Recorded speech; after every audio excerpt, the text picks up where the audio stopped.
Joel Obediones. If there's a case to be filed, then I'm ready to handa naman ang harapin yon. Bakit magpapadala sa maling akala? To cease to believe, di ba? Witness.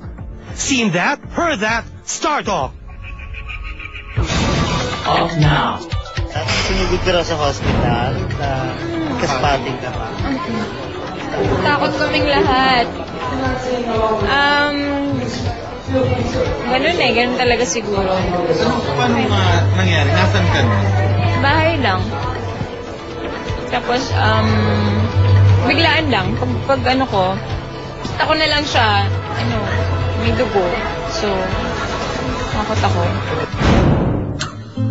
Naging tensyonado si Jeneline Mercado dahil nagkaroon daw siya ng spotting kamakailan. Matapos magpatingin sa doktor, kinailangan daw munang mag-bed rest si Jeneline. Pero normal lang daw ang kanyang pagbubuntis. So, paano mga guesting? Siguro naman like yung mga guestings na very light lang. Pwede naman siguro. Pero yung mga hiyat, ganyan, medyo hindi naman. Pakiusap ni Jeneline, sana raw ay tigilan na rin siya ng mga intriga.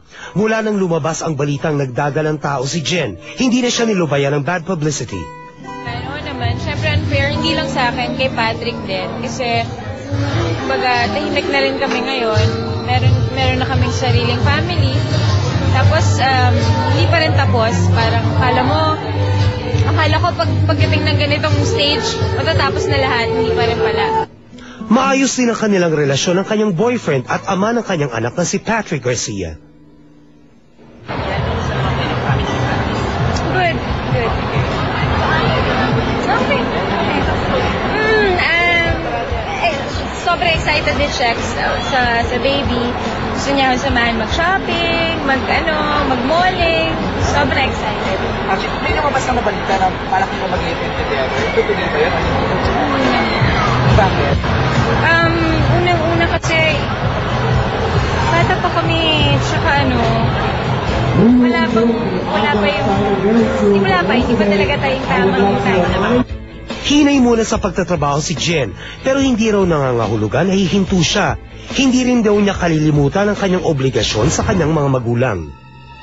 Opo. Siyempre, hindi naman ibig sabihin na nabuntis ako and nagkaroon ako ng sariling pamilya. Hindi naman ibig sabihin nun, itigil ko yung pagtulong ko sa kanila. Ibig sabihin, nandito pa rin ako para sa kanila. Maging masaya silang dalawa nila, Patrick. Huwag niya pababayan ang anak ko. Ganun lang naman sa akin. Nakikita ko naman kung gaano kamahal Patrick si Jen.